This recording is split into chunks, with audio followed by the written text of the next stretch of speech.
गुरुर्ब्रह्मा गुरुर्विष्णुः गुरुर्देवो महेश्वरः गुरुः साक्षात् परब्रह्म तस्मै श्री गुरवे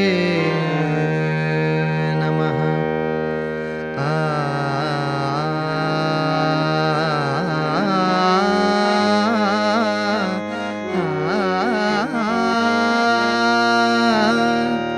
जय जय राम कृष्ण हरे राजा राम, जय जय राम कृष्ण हरे राजा राम, जय जय राम कृष्ण हरे राजा राम, जय जय राम कृष्ण हरे राजा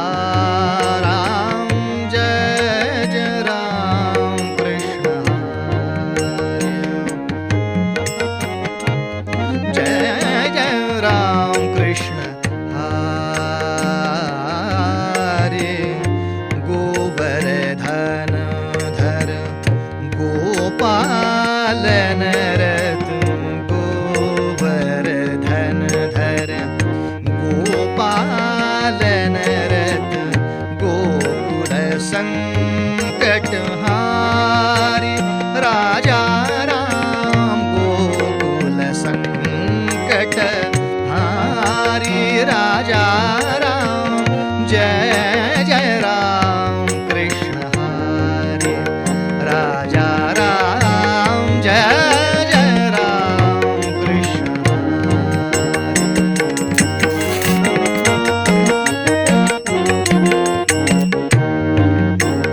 राजा राम शरणागत दीना चरणी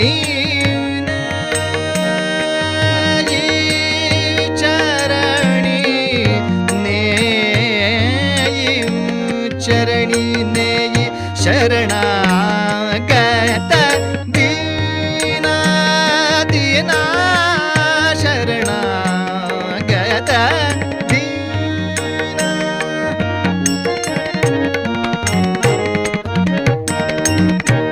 शरणागत शरणा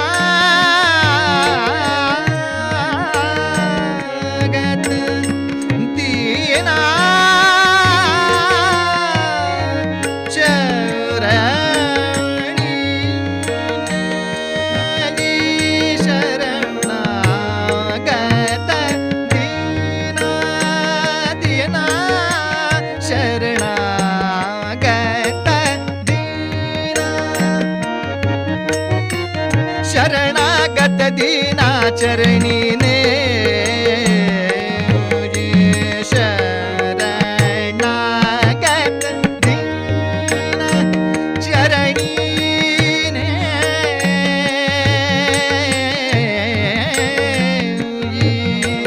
करुणा दृष्टि निहारी निहारी करुणा दृष्टि निहारी जय जय राम कृष्ण हरे राजा राम, जय जय राम कृष्ण हरे राजा राम, जय जय राम कृष्ण हरे राम कृष्ण हरे राम कृष्ण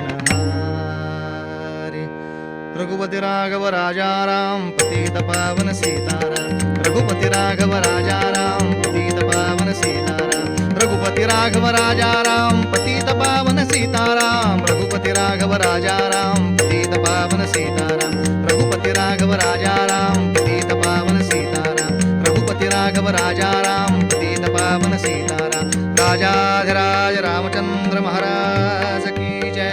कुंडलिका वरदे हर विठ्ठल श्री ज्ञानदेव तुकाराम पंढरीनाथ महाराज की जय।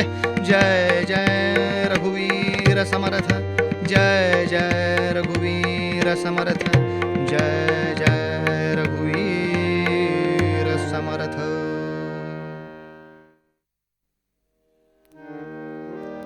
जगी सर्व सुखी असा कोण आहे, विचारी मना तूची शोधो निपाहे. मना त्वाची रे पूर्व संचित केले, तया सारखे भोगणे प्राप्त झाले.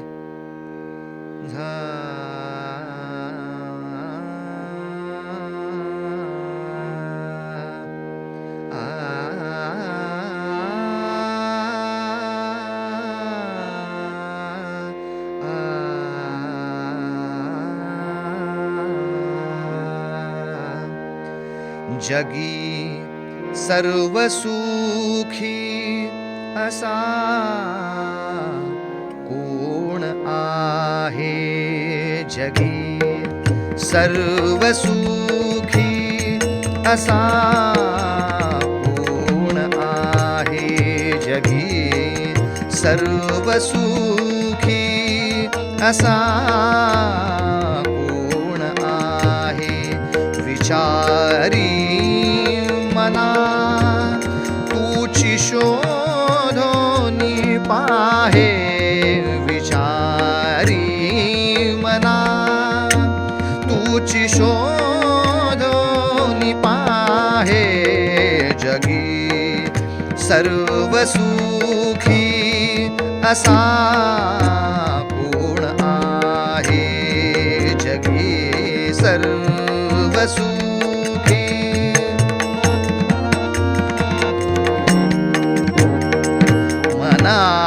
मनात्वाची रे पूर्व संचित केले. मनात्वाची रे पूर्व संचित केले, तया सारखे भोगणे प्राप्त झाले. तया सारखे भोगणे प्राप्त झाले. जगी सर्व सुखी असा कोण आहे. जगी सर्व सुखी असा कोण आहे. असा कोण आहे. असा कोण आहे.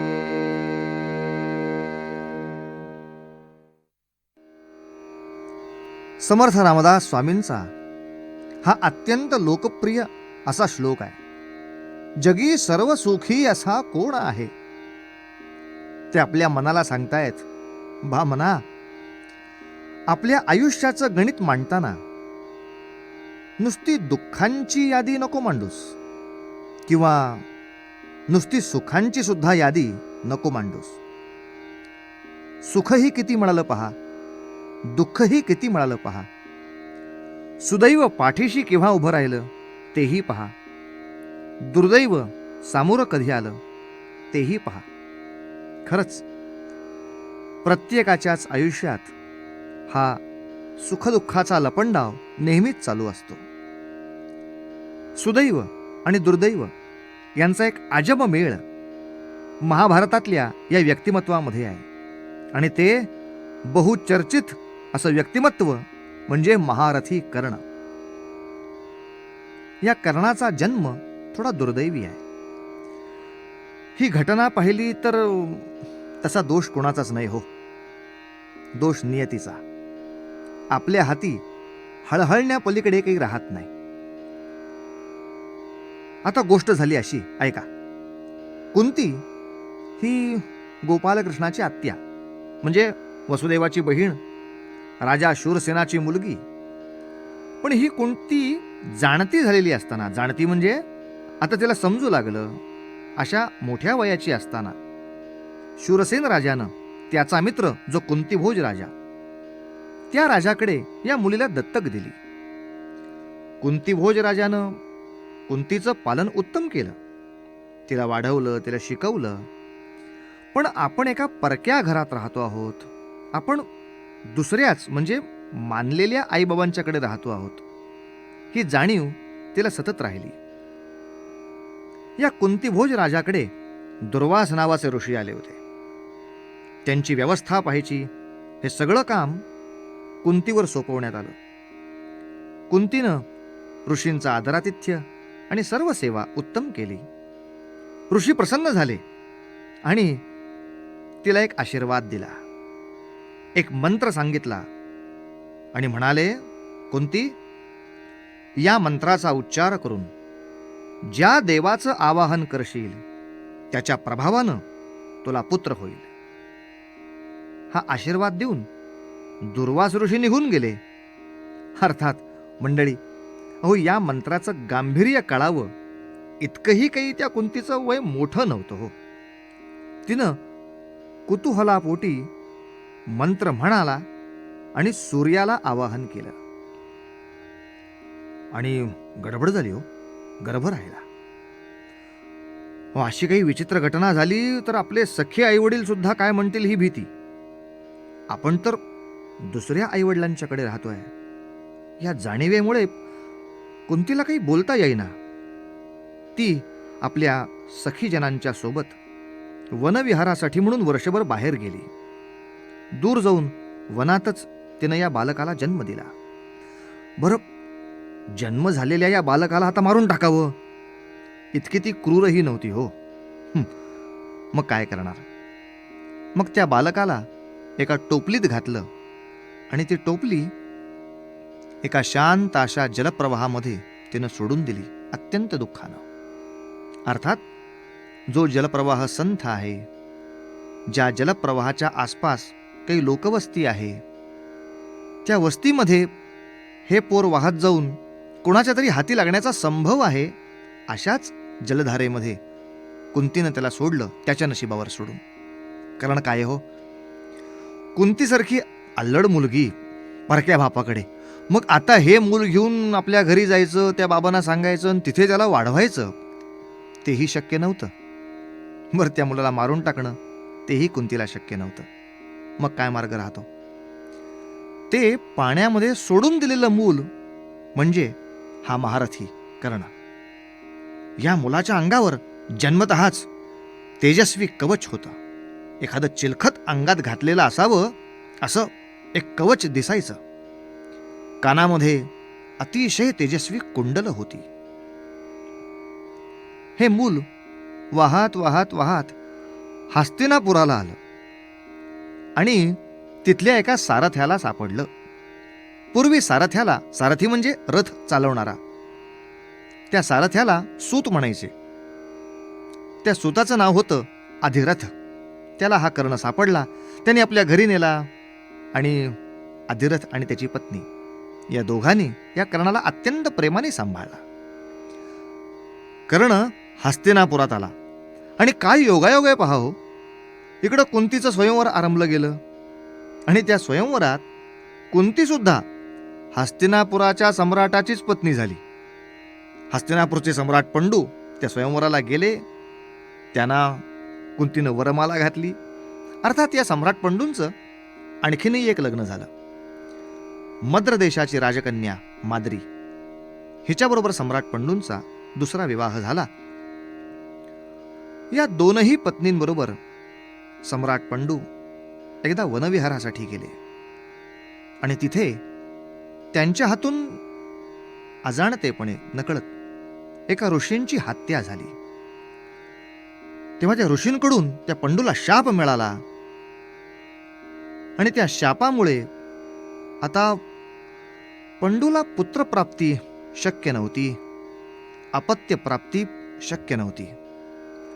तेव्हा त्या कुंतीला आपल्या मंत्राची आठवण झाली आणि तिनं या मंत्राच्या प्रभावाने धर्म, भीम, अर्जुन या 3 मुलांना जन्म दिला आणि तोच मंत्र कुंतीनं माद्रीलाही सांगितला आणि माद्रीला नकुल सहदेव असे 2 पुत्र झाले. हे पाचही पुत्र जरी देवतांच्या प्रभावाने झाले असले तरीही ते पंडूचे मुलगे, म्हणून त्या पाचही जणांना पांडव म्हणत. पुढे काही काळाने सम्राट पंडूंचं निधन झालं. त्यांच्याबरोबर माद्री सती गेली. तेव्हा अशी विधवा झालेली ही कुंती आपल्या 5 मुलांना घेऊन पुन्हा हस्तिनापुरात आली. यावेळी मात्र सम्राट पंडूच्या अनुपस्थितीत त्याचा भाऊ धृतराष्ट्र हा हस्तिनापुराचं राज्य पाहत होता. पण धृतराष्ट्राच्या मनात आलं की मुळात सम्राट या गावाचा आहे तो पंडू आहे. ठीक आहे, आता त्याचं निधन झालंय, पण त्याची मुलं मोठी झाली की हे राज्य पांडवांना द्यावं लागणार. म्हणून मग धृतराष्ट्राने आपल्या मुलांना राज्य मिळावं, राज्य आपल्याकडेच राहावं म्हणून पांडवांच्या नाशाचे गुप्तपणे प्रयत्न सुरू केले. याची कुणकुण कुंतीला लागली. त्यामुळे भीतीचं, निराधारपणाचं, भीतियुक्त असं जीवन पांडव जगत होते हस्तिनापुरात. पण तेव्हा तसं पाहायला गेलं तर त्या अधिरथ सारथ्याच्या घरी कर्ण पूर्ण सुरक्षितपणे राहत होता, सुखात राहत होता. कर्णाला तू सारथ्याचा मुलगा आहेस, सूतपुत्र आहेस म्हणून तसं कोणत्याच अधिकारापासून वंचित व्हावं लागलेलं नाही. त्याला द्रोणाचार्यांच्या पाठशाळेत प्रवेश मिळाला. कौरव पांडवांना मिळतं तसंच समान शिक्षण त्यालाही मिळालं. पण पाठशाळेमध्ये अर्जुनाचं जरा जास्त कौतुक होत असे. त्याचा या कर्णाला राग येई. त्या रागानंतर तो आपोआपच पांडवांचा मत्सर करायला लागला. अहो, अर्जुनाचं कौतुक व्हायचं कारण कर्णापेक्षा अर्जुन तसा वयाने लहान होता. आणि लहान वयात सुद्धा तो काही काही प्रसंगात असं काही धैर्य दाखवायचा की त्या प्रसंगात तसं धैर्य कर्ण दाखवत नसे. त्यामुळे अर्जुनाचं कौतुक होय. आता याच्यात खरं कर्णाला वाईट वाटायला नको. अर्जुनाचं कौतुक का होत आहे, त्या प्रसंगामध्ये मी असा का वागलो नाही हे त्याने अभ्यासायला हवं त्याच्या वयाच्या मोठेपणामुळे. पण नाही झालं असं. अर्जुनाचं कौतुक तो उच्च कुळातला आहे म्हणून होत नव्हतं. काही प्रसंगच असे झाले की त्यामुळे अर्जुनाचं कौतुक बाकीच्यांपेक्षा जास्त झालं. ते फक्त कर्णापेक्षा जास्त झालं असं नाही, बाकी पांडवांपेक्षा सुद्धा जास्त झालंच होतं की. पण बाकी त्याच्या मत्सर नव्हते करत. अहो, हा साधा प्रसंग पहा. पाठशाळेमध्ये शिकताना म्हणजे शिक्षण सुरू होण्यापूर्वीच, म्हणजे शाळेच्या पहिल्या दिवशी द्रोणाचार्य सगळ्या कौरव पांडवांना समोर बसवून म्हणाले की मुलांनो, शिक्षण पूर्ण झाल्यानंतर मी तुम्हाला माझी एक अवघड इच्छा सांगणार आहे. ती पूर्ण कराल ना रे? ती पूर्ण कराल ना?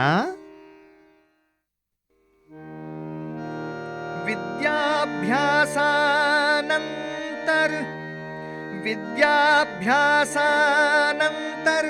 माझी मनशा कोण कोण पुरवील. कौरव पांडव चकितची, कौरव पांडव चकितची. घाबरले काय गुरुजी सांगतील. रामा रामा रामा हरे हरे रामा रामा रामा रामा सीतापते रामा रामा रामा रघोत्तमा रामा रामा रामा रामा रघोत्तमा रामा रामा रामा रामा सीतापते रामा रामा.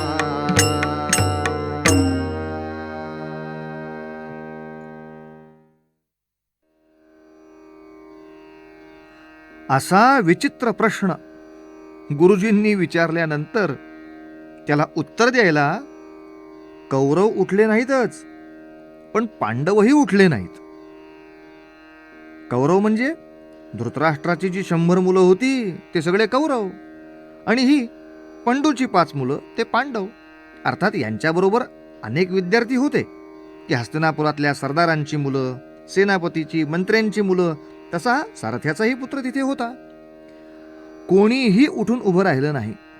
एकटा अर्जुन उभा राहिला आणि म्हणाला, गुरुजी, माझं शिक्षण झालं ना की मी तुमच्या मनातल्या सगळ्या गोष्टी पूर्ण करून दाखवीन. मला सांगा, असं हे लहानग पोर म्हणतंय म्हटल्यानंतर तो गुरुजींचा लाडका का नाही होणार?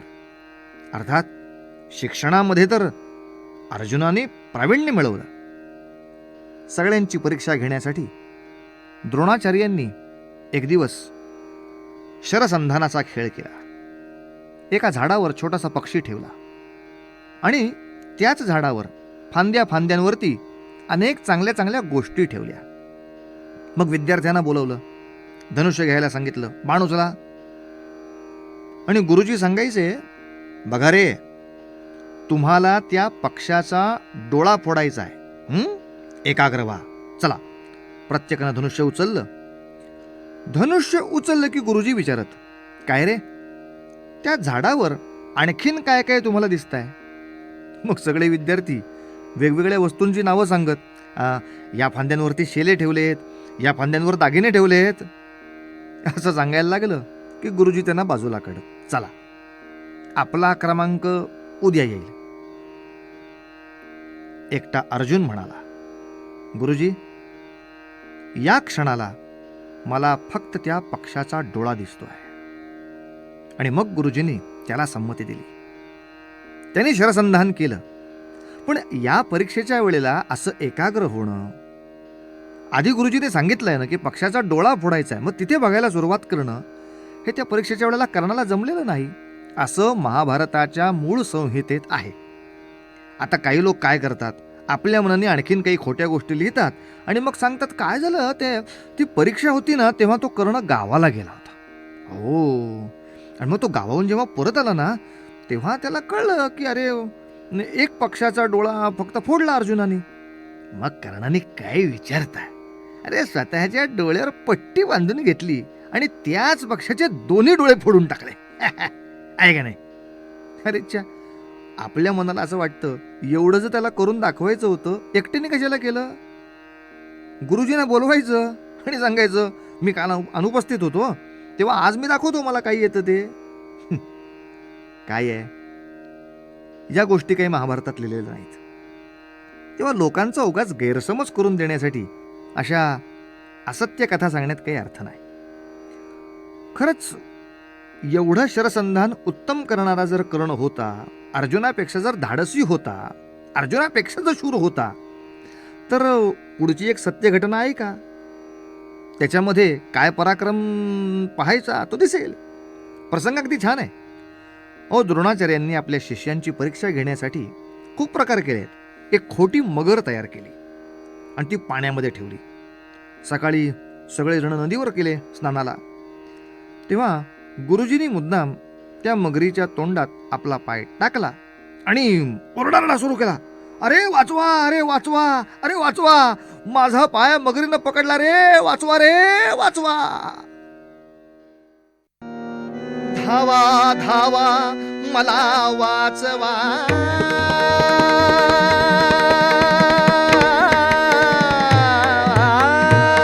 धावा धावा मला वाचवा, जलचर पकडी पाय. धावा धावा मला वाचवा, जलचर पकडी पाय. कोणीतरी हो मारुनी मगरा, कोणीतरी हो मारुनी मगरा, मला वाचविल काय.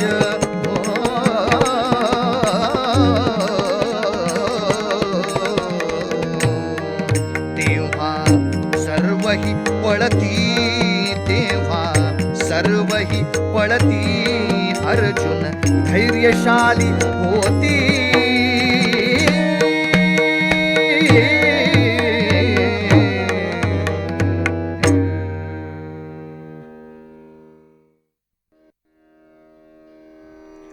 गुरुजींचा पाय मगरीनं पकडला हे पाहताच सगळे कौरव पळत सुटले.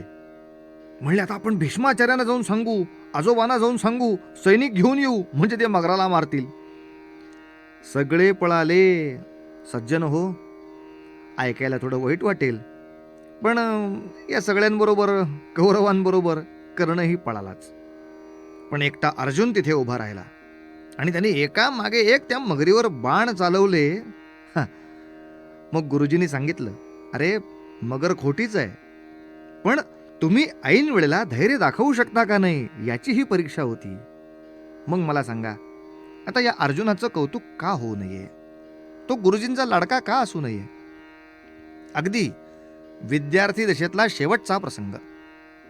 सर्व शिक्षण पूर्ण झालं तेव्हा द्रोणाचार्य म्हणाले, मला गुरुदक्षिणा जर काही द्यायची असेल तर एकच द्या.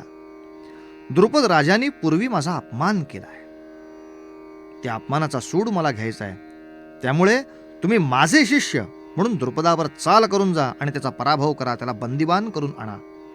सगळे कौरव म्हणले, गुरुजी आम्ही जाऊ, पण या पांडवांना आमच्याबरोबर पाठवू नका. का? नाही तर त्यांच्यामुळे आम्ही जिंकलो असं होईल. गुरुजी बरं म्हणाले. पांडवांना बाजूला ठेवलं आणि 100 कौरव एकत्र निघाले. आता पहा कोण कोण आहेत. 100 कौरव आहेत, बरोबर अश्वत्थामा आहे गुरुजींचा मुलगा, आणि या सगळ्यांबरोबर कर्णही आहे. इतके सगळे एकत्र द्रुपद राजावर चालून गेले. पण द्रुपद राजाच्या युद्धासमोर, आघातासमोर यांचं काही चाललं नाही.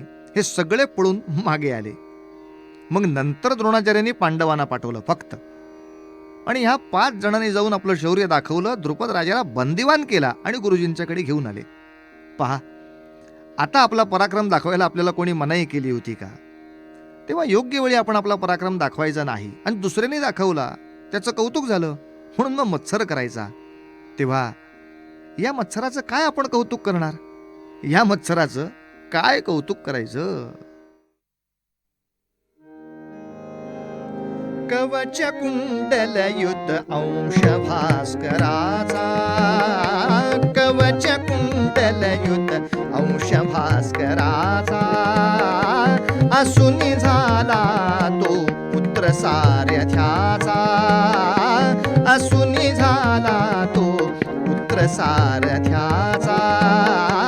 दानशूरत्व हि पराक्रम हि होता, दानशूरत्व हि पराक्रम हि होता, सर्व गुण त्याहून मत्सराग्नी मोठा, सर्व गुण त्याहून मत्सराग्नी मोठा.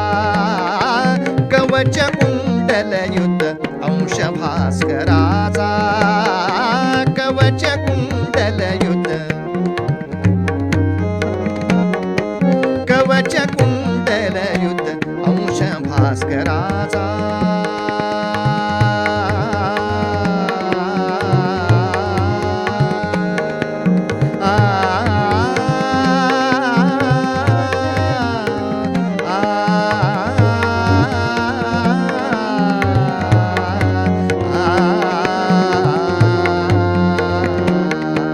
कवच कुंडल युद्ध अंश भास्कराचा, कवच कुंडल युद्ध,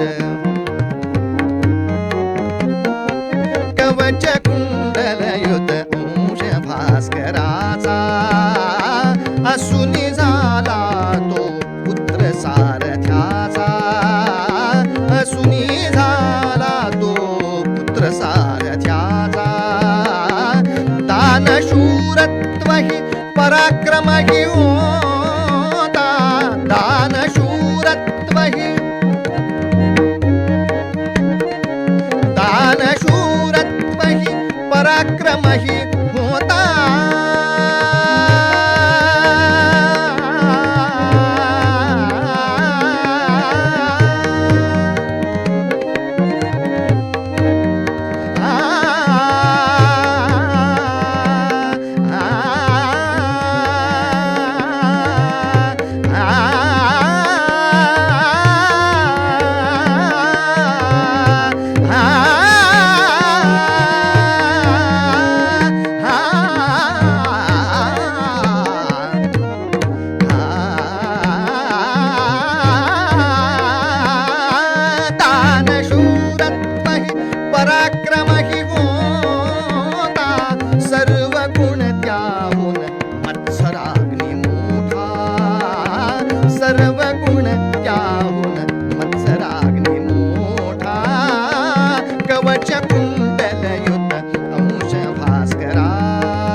कराचा.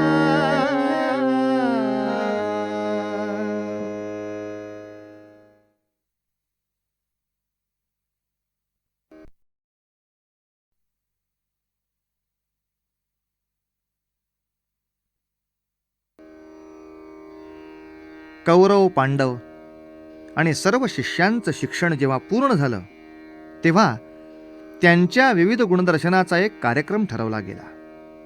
कुणी कुणी काय काय कौशल्य मिळवलं ते त्यात दाखवायचं होतं. कौरवांनी आपापलं शस्त्रविद्येतलं कौशल्य दाखवलं.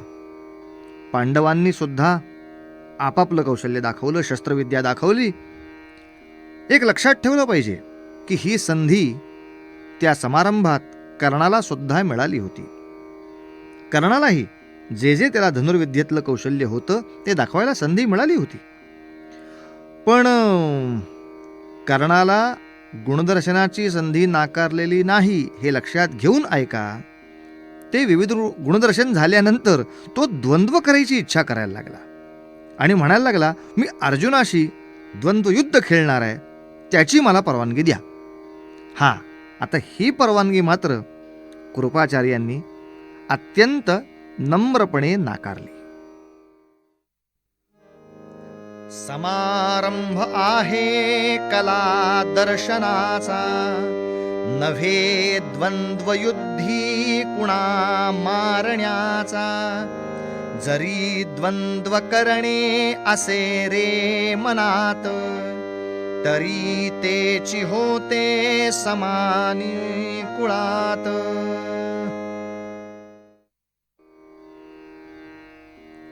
या ठिकाणी फक्त आयुष्यात एकदाच अर्जुनाशी युद्ध करायला कर्णाला मनाई झालेली आहे. अर्थात पुढे जेव्हा जेव्हा लढाईची वेळ आली तेव्हाही कर्ण जिंकला नाहीच आहे अर्जुनासमोर. पण तरी या प्रसंगाचं लोक फार भांडवल करतात. त्याला संधीच मिळाली नाही अर्जुनाला मारायला.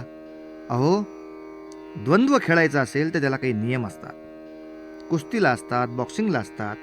दोन्ही योद्धे किमान एका वजनाच्या गटाचे लागतात, एका वयाच्या गटाचे लागतात. कर्ण जवळजवळ 10 ते 15 वर्षांनी मोठा आहे अर्जुनापेक्षा. मुळात जो समारंभ चालू आहे हा युद्धाचा नाही, तो फक्त विविध गुणदर्शनाचा आहे आणि ती संधी तुम्हाला मिळाली आहे. तेव्हा युद्ध करायचं हे तुम्ही म्हटलात म्हणजे तुम्ही आगाऊपणा केलात. आता नकार दिला म्हणून रागवायचं काय कारण आहे? पण लोक याचा विचार कधी करत नाहीत. कर्णाचे अनेक अपमान जे झालेत ते त्याच्या जातीमुळे नाही झालेले, त्याच्या आगाऊपणामुळे जास्त झालेत. दुर्योधनाने म्हणजे ज्येष्ठ कौरव, धृतराष्ट्राचा थोरला मुलगा, तो राजपुत्र ना. आता त्या दुर्योधनानं याच समारंभात म्हणजे ज्या ठिकाणी कर्णाला नकार मिळतोय त्या समारंभात कर्णाला बोलवलं आणि त्याला अंगराज म्हणून घोषित केलं, म्हणजे अंग देशाचा राजा केलं. आता या गोष्टीला कर्ण मित्रप्रेम समजला की दुर्योधन फार दयाळू आहे, फार मायाळू आहे. सज्जन हो, राजनीतीचं केवढं अज्ञान आहे पहा. जो दुर्योधन पांडवांचं न्यायाचं राज्य त्यांना द्यायला तयार नाही, त्यांच्या वडिलांचं राज्य त्यांना मिळू द्यायला तयार नाही, तो आपल्याला राज्य देतो म्हणजे न्यायीपणा नव्हे, दुर्योधन धोरणी आहे. हे राज्यशास्त्राचा अभ्यास करणाऱ्याला कळायला हवं. हे समजायला हवं की पांडवांशी जे स्पर्धा करतील त्यांना हा श्रीमंत करणार आहे, आणि ते सुद्धा कुठल्या पैशावर? पांडवांच्याच राज्याच्या लुबाडलेल्या फुकटच्या सत्तेच्या पैशावर. आता हे राज्यशास्त्र ज्याला कळलेलं नाही ठीक आहे, पण सज्जन हो, या ठिकाणी हेही लक्षात ठेवायचं आहे की जातीमुळे कर्णाचा राज्यावरचा अधिकार कोणीही अमान्य केलेला नाही. अहो, शिक्षण पूर्ण होताच तुम्हाला अख्खं एका प्रांताचं राज्य मिळालं, तुम्ही राजे झालात, पुढे जन्मभर तुम्ही त्या राजविलासात राहिलात, तरी सुद्धा आम्हाला काहीच मिळालं नाही हो. म्हणून मग गळे काढणाऱ्यांना ढोंगी म्हणावं नाही तर मग काय म्हणावं मला सांगा. हां, आता फक्त ब्रह्मास्त्र मात्र द्रोणाचार्यांनी कर्णाला शिकवलं नाही. कारण ते मागताना कर्ण म्हणाला, गुरुजी अर्जुनाचं पारिपत्य मला करायचं आहे, त्यासाठी ते मला द्या. लक्षात घ्या, अशी मोठी मोठी शस्त्र वैयक्तिक भांडणासाठी दिली जात नाही, आणि वैयक्तिक मत्सर असणाऱ्यांना तर नाहीच नाही. या लोकांना मत्सर किती होता हे गुरुजींनी पाहिलंच होतं हो. गदा युद्धामध्ये भीम वरचढ होतोय हे पाहिल्याबरोबर दुर्योधनानी, दुःशासनानी, कर्णानी या तिघांनी मिळून एकत्र होऊन त्या भीमाला विष चारलं होतं, त्याला मूर्छित केला होता आणि पाण्यात टाकलं होतं. हे कृत्य गुरुजींना माहीत होतं. या कृत्यामध्ये दुर्योधनाबरोबर कर्ण सामील होता हेही माहीत होतं. आता दैवयोगाने भीम वाचला, पण कर्ण, कौरव हे मत्सरापोटी काय थराला जातात हे गुरुजींनी पाहिलंय, म्हणून त्यांनी नाकारलं. आणि नाकारल्याबरोबर कर्णाने गर्वाने असं सांगितलं, गुरुजी, मी सूतपुत्र आहे म्हणून तुम्ही मला ते नाकारताय. ठीक आहे, पाहून घेईन, मी ब्रह्मास्त्र मिळवीनच, पण मी सूतपुत्र आहे हे सांगूनच मिळवीन, लक्षात ठेवा. अर्थात इतक्या गर्वामध्ये तो बोलला, पण हा शब्द कर्णाला काही पाळता आलेला नाही. ब्रह्मास्त्र घेण्यासाठी तो परशुरामांच्याकडे गेला आणि त्यांच्याकडून खोटं बोलूनच त्यांनी विद्या मिळवलेली आहे. कर्णाने परशुरामांना आपल्या जातीची आठवण दिली आणि जातीची जवळीक दाखवली. काय गंमत आहे पहा. कर्ण परशुरामांना म्हणतोय, मी भार्गव गोत्राचा ब्राह्मण आलोच शस्त्र शिकण्याला, शिकेन विद्याभ्यासही आणि सुखवीन आपुले तनुला.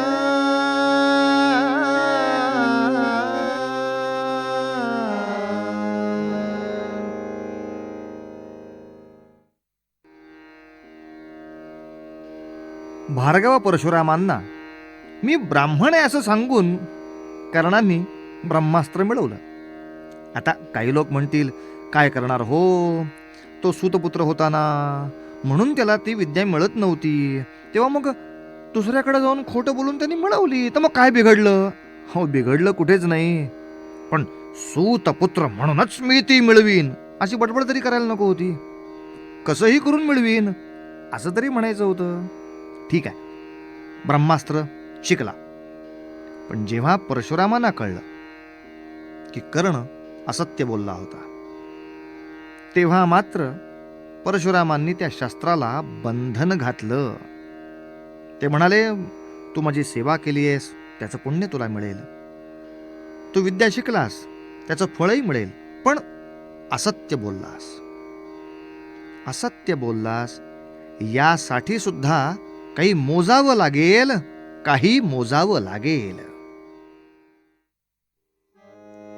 दिगंत कीर्ती तुझी रे होईल, दिगंत कीर्ती तुझी रे होईल, अतुल योद्धा मान मिळविशील, अतुल योद्धा मान मिळविशील. ब्रह्मास्त्राचा वापर पण रे एकदाची होणे, ब्रह्मास्त्राचा वापर पण रे एकदाची होणे.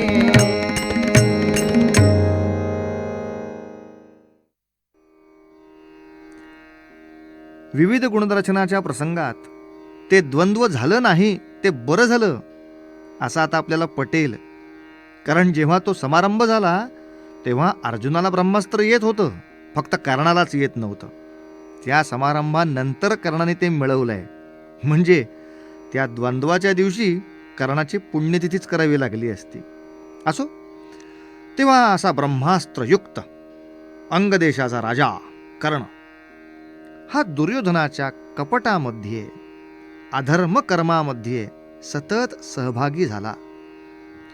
आता दुर्योधनामुळे आपल्याला राज्य मिळालंय, तेव्हा दुर्योधन म्हणेल त्या होला हो म्हणायचं म्हणजे आलंच. आता ते नाखुशीनं म्हटलं तर ठीक आहे, पण तो आनंदाने हो म्हणत असे हो.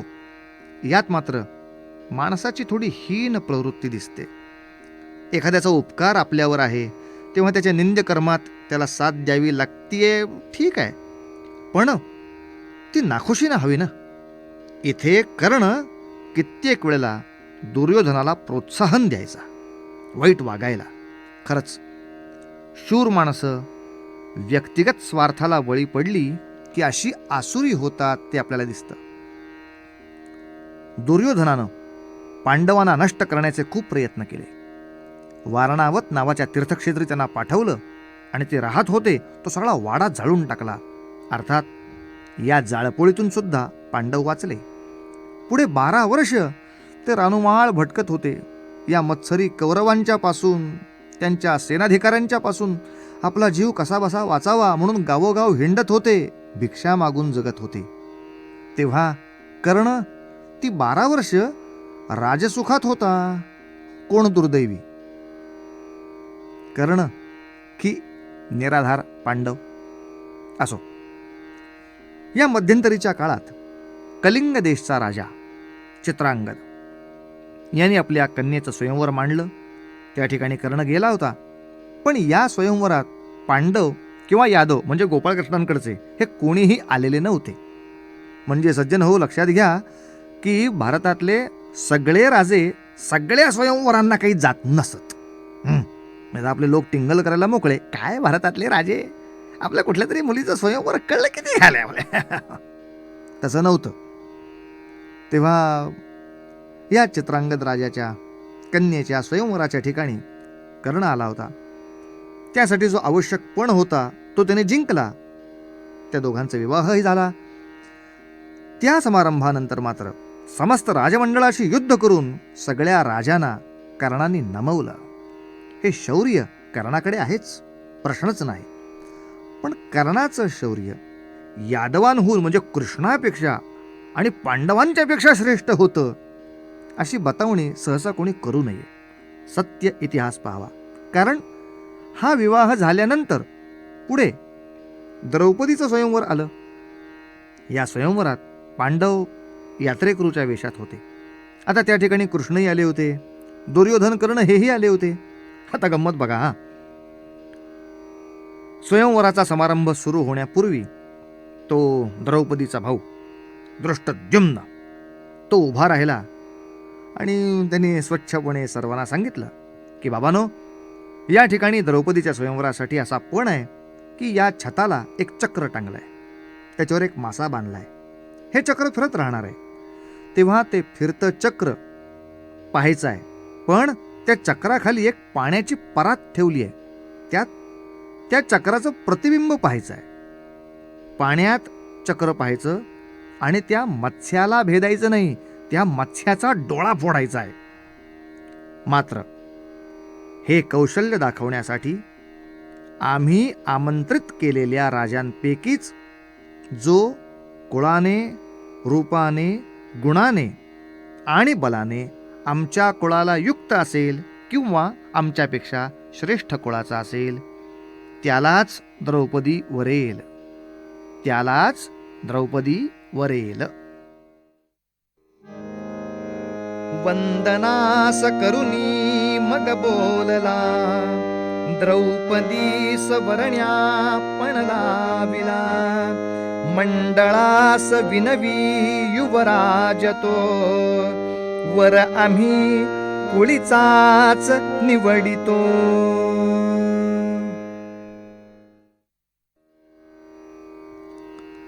आता मंडळी, कर्णाने या अटी लक्षात घ्यायला हव्या होत्या की ही जी काही स्पर्धा आहे ती ओपन टू ऑल अशी काही नाही. बरं, आम्हाला जावई आमच्या कुळातलाच हवा असं कोणी म्हटलं त्यात काही पाप नाही, काही दोष नाही किंवा हा काही गुन्हा नाही. तेव्हा प्रत्येकाला त्याचं काही व्यक्ती स्वातंत्र्य आहेच की.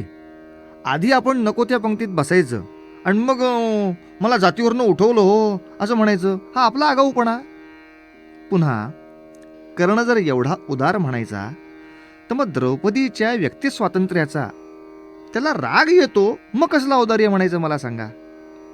कर्ण उभा राहिला आणि तो धनुष्य हाती घेऊ लागला. मात्र द्रौपदीने स्वच्छपणे सांगितलं, नाही, मी सुताला वरणार नाही. सुताला मी नाही,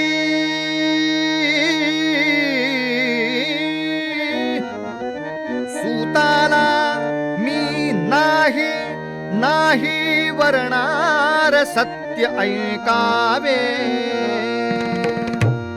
मत्समकुलीन अथवा तापसी यानेच धनुष्य उचलावे. रामा राम राम हरे हरे राम राम राम राम सीतापते राम राम राम रघोत्तम राम राम राम राम रघोत्तम राम राम राम राम सीतापते राम राम.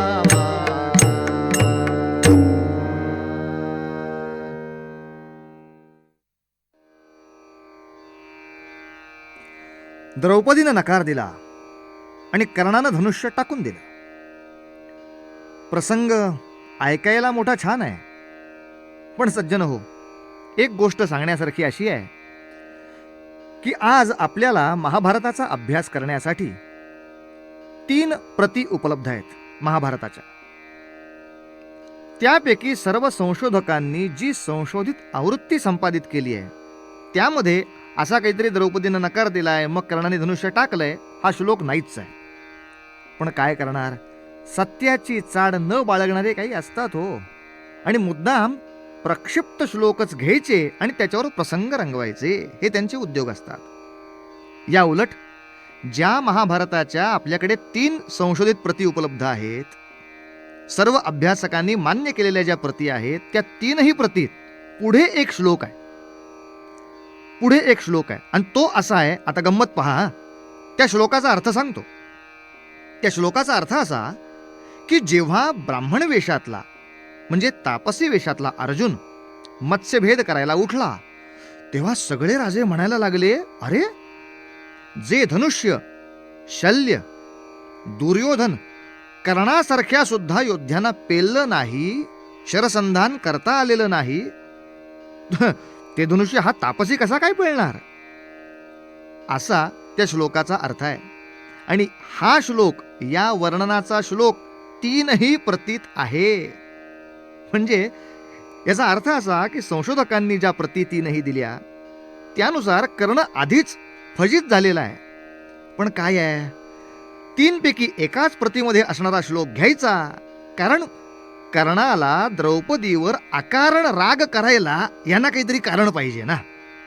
म्हणून मग नको ते श्लोक चघळायचे आणि जनतेची दिशाभूल करायची, हा काही लोकांचा आपल्याकडे उद्योग असतो. असो, तो विषय महत्वाचा नाही.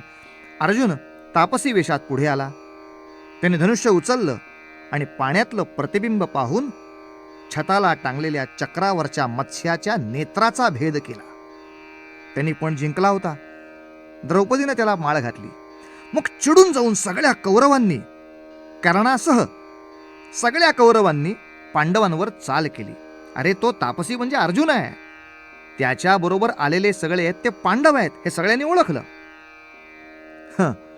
आता या युद्धात अर्जुनाचा पराभव करायला कर्णाला कुणी अडवलं का आहे? उलट 12 वर्ष गावोगाव निराश्रितासारखे पांडव फिरत होते तेव्हा ते उपाशी तापाशी आहेत. हा 12 वर्ष राजविलासामध्ये आहे, चांगला खाऊन पिऊन सुखी आहे. युद्धाचा सराव करायला याला 12 वर्ष मुबलक वेळ आहे. पांडव वनवासातच आहेत. पण तरी सुद्धा द्रौपदी स्वयंवराच्या वेळच्या युद्धात अर्जुनाकडून कर्ण जायबंदी झाला, आणि जेव्हा कर्ण जखमी झाला, जायबंदी झाला, युद्ध करायला असमर्थ झाला, तेव्हा तो म्हणाला, अर्जुना तू तापसी वेशात आहेस ना, म्हणजे ब्राह्मण वेशात आहेस, म्हणून मी जास्त शस्त्र चालवत नाही, असलं काहीतरी कारण सांगून कर्ण तिथून निघून गेलाय. अर्जुन तापसी वेशात आहे हे येतानाच दिसलं होतं. मग त्याचा जर मान राखायचा होता तर लढाईच करायची नव्हती, पण आधी युद्धाला उभं राहायचं आणि मग पुरेसा मार खाल्ल्यानंतर असं काहीतरी कारण सांगून पळायचं. याला काय म्हणायचं ते लोकांनीच ठरवायचं. असो, द्रौपदी स्वयंवराच्या वेळी पांडव प्रगट झाले तेव्हा धृतराष्ट्रांनी म्हणजे त्यांच्या काकांनी त्यांना परत बोलवलं आणि त्यांना खांडव वन नावाचं जंगल दिलं. तिथली भूमी साफ करून पांडवांनी इंद्रप्रस्थ नामक आपली नवीन राजधानी उभी केली. या मध्यंतरीच्या काळात दुर्योधनानं राजसूय यज्ञ केलाय बरं का. आणि या यज्ञाच्या वेळी कर्णाने अख्ख्या आर्यावर्ताचा दिग्विजय केला. सर्व देशोदेशींच्या राजांना नमवलं. पण अर्थात पांडवांचं राज्य इंद्रप्रस्थ, यादवांचं राज्य द्वारका आणि जरासंधाचं राज्य मगध ही 3 राज्य सोडून इतर सर्व राजांना या युद्धामध्ये या राजसूय यज्ञाच्या वेळेला कर्णाने नमवलं आहे. पण जेव्हा पांडवांचा राजसूय झाला तेव्हा ते वैभव बघून मात्र दुर्योधन, दुःशासन सगळे कौरव जळफळले आणि पांडवांचं राज्य लोबाडायचा त्याने डाव केला.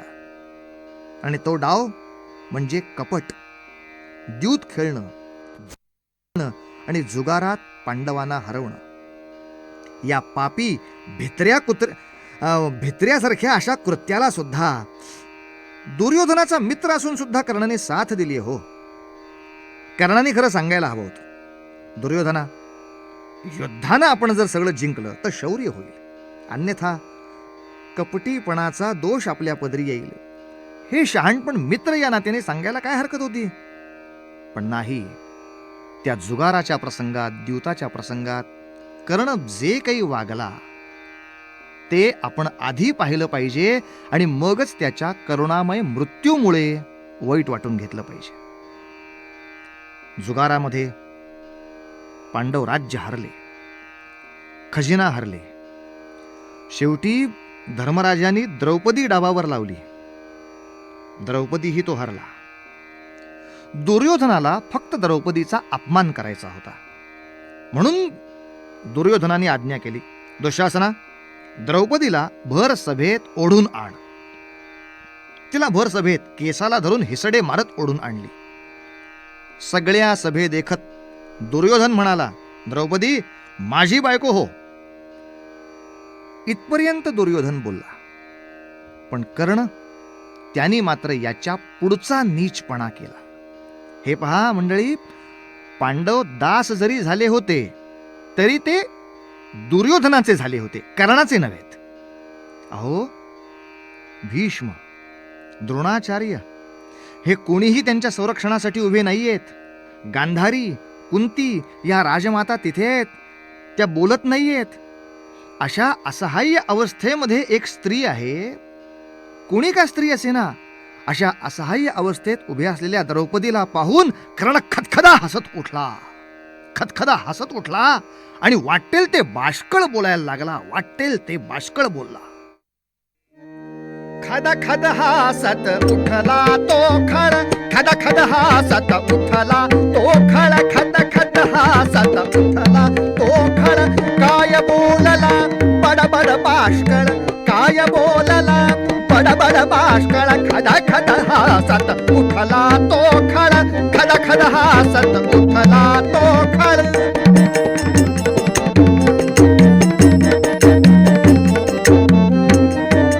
पांडवांची पत्नी द्रौपदी, पांडवांची पत्नी द्रौपदी साध्वी कसली वेशा केवळ, साध्वी कसली वेशा केवळ. खद खद हसत उठला तो खळ, खद खद हसत उठला तो खळ. 100 नवरे उत्तम तिजला, 100 नवरे उत्तम तिजला. कौरव अमुचे किती हे सोज्वळ, कौरव अमुचे किती हे सोज्वळ. खद खद हसत उठला तो खळ, खद खद हसत उठला तो खळ. द्रौपदी दासी झाली आपुली, द्रौपदी दासी झाली आपुली, द्रौपदी दासी झाली आपुली. वस्त्र ओढरे तिचे ओंगळ, वस्त्र ओढरे तिचे ओंगळ. खद खद हसत उठला तो खळ, खद खद हसत उठला तो खळ, खद खद हसत उठला तो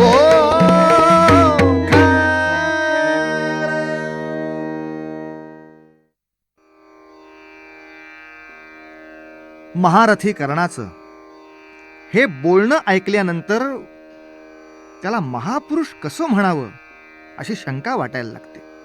अहो, द्रौपदी जरी दासी झाली असली तरी ती दुर्योधनाची होती.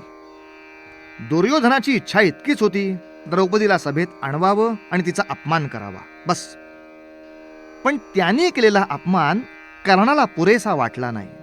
हाच ओरडला, अरे ती द्रौपदी साध्वी कसली, ती वेश्या आहे, ती आपली दासी झाली आहे, तिचं वस्त्र ओढ. लक्षात घ्या, दुर्योधनाची आज्ञा द्रौपदीला फक्त दरबारात आणा इतकीच होती. तिचं वस्त्र ओढायला सांगितलं जर कोणी असेल तर ते या नीच कर्णाने सांगितलं. ही आज्ञा दुर्योधनाची नव्हे. मला सांगा, असहाय्य अवस्थेतल्या कोणाही स्त्रीची, अगदी खऱ्या अर्थाने कुणी गणिका असेल, तिची सुद्धा कुणी अशी रस्त्यावरती भर सभेत बेअब्रू करत नाही हो. पण एखादी स्त्री असहाय्य असताना तुम्ही तिला मरणाहून अधिक वेदना देणारी विटंबना करता, तिची बेअब्रू करायला तयार होता. मग तुम्ही स्वतः असहाय्य असताना कुणी तुम्हाला मारलं तर तुम्ही दुःख का करावं? तुम्ही दुःख का करावं? अर्थात कर्ण मरताना असहाय्य नव्हता. तो कसा असहाय्य नव्हता ते पुढे पाहू. पण काही लोक जर धरून चालले असतील की तो असहाय्य असताना त्याला मारला गेला, तरी दुःख काय करण्यासारखं आहे? दुःख काय करण्यासारखं आहे? आपल्याकडे जगामध्ये अशी काही मोठी व्यक्तिमत्व आहेत की ज्यांच्या करुणामय मृत्यूमुळे ते सहानुभूतीचे विषय झाले. पण भारतीय संस्कृतीत प्रत्येक माणूस छोटा का मोठा हे त्याच्या वैयक्तिक गुणावरून ठरत नाही. तो मानवतेशी निगडीत असं वर्तन किती करतो यावर अवलंबून असतं. म्हणून समर्थ सांगतात, तुम्ही असे मारले गेला तर दुःख का? मनात वाची रे पूर्व संचित केले, तया सारखे भोगणे प्राप्त झाले.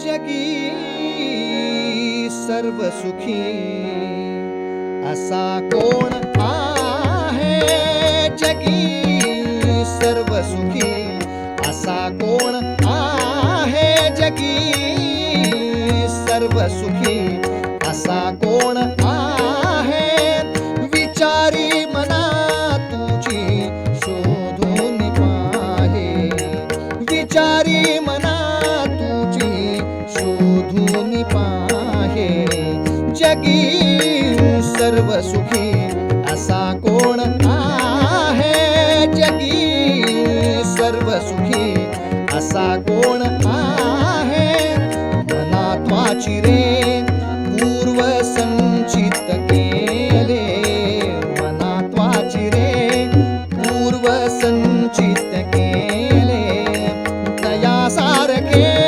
भोगणे प्राप्त झाले, तयासारखे भोगणे प्राप्त झाले, जगी सर्व सुखी असा कोण आहे, जगी सर्व सुखी असा कोण आहे, जगी सर्व सुखी असा कोण आहे, असा कोण आहे, असा कोण आहे. जय जय रघुवीर समर्थ.